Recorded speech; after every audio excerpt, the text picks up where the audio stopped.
सुप्रभात। स्वागत करता हूँ 7वीं कक्षा के बच्चों को। संस्कृत की कक्षा है ये हमारी। इससे पहले हमने पाठ पहला और दूसरा पाठ अभ्यास कार्य सहित हमने पूरा कर लिया था। आज हम पाठ्य पुस्तक का ही तीसरा पाठ करेंगे। पाठ्य पुस्तक का तीसरा पाठ है लंग लकार। लंग लकार यानी भूतकाल। ठीक है, भूतकाल को ही आगे बढ़ाएंगे। हम भूतकाल के वाक्य बना रहे हैं। मध्यम पुरुष। मध्यम पुरुष कौन से होते हैं? त्वम, युवाम, यूयम, ये क्या होते हैं? मध्यम पुरुष। इनका मतलब होता है तुम दोनों, तुम सब। ये सर्वनाम शब्द जो हैं वो मध्यम पुरुष के हैं। प्रथम पुरुष, मध्यम पुरुष और उत्तम पुरुष।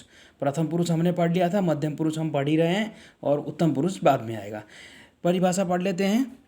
जिस व्यक्ति के से हम बात कर रहे हैं वह मध्यम पुरुष होता है। जैसे हम जिस व्यक्ति से बात कर रहे हैं, जैसे तुम, जैसे मैं किसी से बात कर रहा हूँ, तुम करके बात करूँगा तो वो व्यक्ति कौन है? वो मध्यम पुरुष है। जो शब्द जो आएगा उसके लिए प्रयोग में वो मध्यम पुरुष का शब्द प्रयोग होगा। जैसे त्वम, युवाम और यूयम, तुम दोनों और तुम सब मध्यम पुरुष के कर्ता हैं। ये सभी क्या है? मध्यम पुरुष के कर्ता हैं। आप पहले छठी कक्षा में भी पढ़ चुके हैं। मध्यम पुरुष के कर्ता का प्रयोग स्त्रीलिंग और पुल्लिंग दोनों के लिए किया जाता है। ये स्त्रीलिंग पुल्लिंग दोनों में आएगा। जैसे तुम हम स्त्रीलिंग में भी प्रयोग करते हैं और हम तुम पुल्लिंग के लिए भी प्रयोग करते हैं। तो ये समझने की बात है। लंग लकार मध्यम पुरुष के प्रत्यय इस प्रकार हैं। जैसे प्रत्यय होते हैं, पहले मैंने भी प्रत्यय पढ़ समझाया था आपको। लंग लकार के प्रत्यय मध्यम पुरुष के कैसे होंगे? जैसे अ आगे आएगा, धातु आएगी, फिर इस तरह। जैसे त्वम अपठ, पठ धातु से आगे लग जाएगा। त्वम अपठा, तुमने पढ़ा। इस तरह की धातु आएंगी। त्वम अपठतम, तुम दोनों ने पढ़ा। जैसे उसमें पठ धातु के लंग लकार में भूतकाल के वाक्य कैसे बनते हैं? अपठ, अपठतम, अपठत। अपठ एक वचन में, अपठतम द्विवचन में और अपठतम, अपठतत, अपठत ये जो है बहुवचन में आता है। तो युवम अपठतम, तुम दोनों ने पढ़ा। यूयम अपठत, तुम सब ने पढ़ा। इस तरह के भूतकाल के मध्यम पुरुष के वाक्य आएंगे, जितने भी आगे आएंगे। देखिए यहाँ पर लिखा हुआ है मध्यम पुरुष कर्ता के साथ लंग लकार का प्रयोग कैसे किया जाता है। देखिए मैं बताऊंगा मध्यम पुरुष कर्ता कौन है। यहाँ पर देखिए वाक्य बनाए हुए हैं। त्वम लेखम अलिख, तुमने लेख लिखा। यहाँ पर त्वम क्या है? मध्यम पुरुष एक वचन है। तुमने लेख लिखा। ठीक है। युवाम लेखम अलिखतम, तुम दोनों ने लेख लिखा।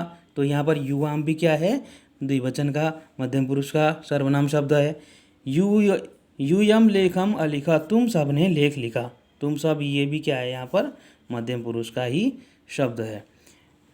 फिर आता है त्वम जले अतर, तुम जल में यानी कि पानी में तैरे। यहाँ पर ये भी मध्यम पुरुष आ रहा है। युवाम जले अतरतम, तुम दोनों पानी में तैरे। यूयम जले अतरत, तुम सब पानी में तैरे। ये तो था। आगे पेज में 3 वाक्य साथ में दिए हुए हैं। मैं आपको इसको हिंदी बता रहा हूँ। त्वम निर्धनाय वस्त्राणि अयच्छ, त्वम निर्धनाय वस्त्राणि अयच्छ, तुमने निर्धन को वस्त्र दिए। युवाम देवालय ईश्वरस्य वंदनाम अकुरुतम, तुम दोनों ने देवालय यानी मंदिर में ईश्वर से मान ईश्वर की वंदना की, यानी कि तुम दोनों ने मंदिर में ईश्वर की पूजा की। यूयम समयस्य सदुपयम अकुरुत, तुम सब ने समय का सदुपयोग किया। ठीक है। दूसरा आता है त्वम प्रतियोगितायाम गीतम अगाय, तुमने प्रतियोगिता में गीत गाया। अगाय यानी गाया मध्यम पुरुष का एक वचन है। युवाम कक्षायाम तुष्टिम अतिष्ठतम, तुम दोनों, युवाम का मतलब क्या होता है? तुम दोनों कक्षा में चुपचाप बैठे, शांत बैठे। ठीक है। यूयम परीक्षायाम सफला अभवत, यूयम माने तुम सब, परीक्षायाम परीक्षा में सफल हुए, तुम सब परीक्षा में सफल हुए। फिर आता है त्वम पितामहेन स अक्रीड, तुम पितामह मतलब तुम दादाजी के साथ खेले। अक्रीड ये मध्यम पुरुष का एक वचन का वाक्य है, धातु है। युवाम परिवारेण स चित्रागारम अगच्छतम, युवाम माने तुम दोनों परिवार के साथ, चित्रागारम का मतलब होता है सिनेमाघर, अगच्छतम माने गए, तुम दोनों परिवार के साथ सिनेमाघर गए। यूयम चित्रकला प्रतियोगिताम अपश्यत, तुम सब ने चित्रकला प्रतियोगिता देखी। अपश्यत माने देखी। उसके बाद आता है ह्य तब विद्यालय चित्रकला प्रतियोगिता आसीत। ह्य का मतलब क्या होता है? बीता हुआ कल, इसको ह्य बोलते हैं। ह्यः तव विद्यालय चित्रकला प्रतियोगिता आसीत्। कल तुम्हारे विद्यालय में चित्रकला प्रतियोगिता, चित्रकला का मतलब होता है ड्राइंग प्रतियोगिता, आसीत् माने थी। कल तुम्हारे विद्यालय में चित्रकला प्रतियोगिता थी। त्वम अपि प्रतिभागी आसी, तुम भी प्रतियोगी थे। प्रतियोगी माने पार्टिसिपेंट, तुम भी प्रतियोगी थे। परम त्वम प्रतियोगितायां विलंबेन सम्मिलितः, लेकिन तुम प्रतियोगिता में देर से आए, सम्मिलित हुए, देर से सम्मिलित हुए। यतः इसलिए त्वम मार्गे एकम भिक्षुकम अपश्यत, माने क्योंकि रास्ते में तुमने एक भिखारी को देखा। भिक्षुकम माने भिखारी को, अपश्य माने देखा। भिक्षुका बुभुक्षिता आसीत्, भिखारी भूखा था। तस्य वस्त्राणि जीर्णानि आसन, उसके कपड़े, जीर्णानि का मतलब क्या होता है, फटे हुए, उसके कपड़े फटे हुए थे।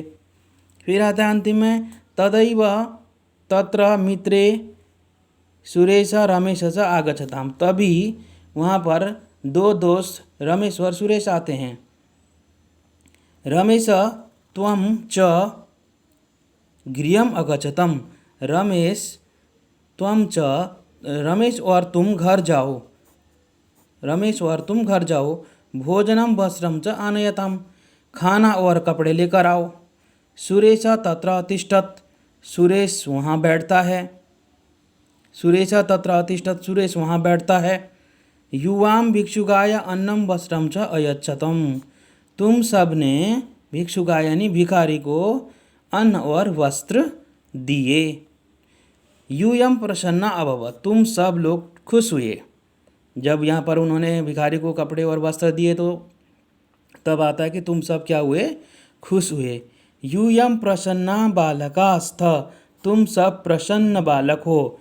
युष्मभ्यम प्रधानाचार्य पुरस्कारम अयच्छत, तुम सबको प्रधानाचार्य जी ने पुरस्कार दिया। ये था पाठ की हिंदी और उच्चारण, मैंने आपको समझाया। आगे मैं वीडियो लेकर आऊँगा, उसमें आपको मैं पाठ 3 का अभ्यास कार्य कराऊँगा। तब तक आप इसके पाठ की हिंदी पढ़िए और इसको अपनी कॉपी में करिए। धन्यवाद।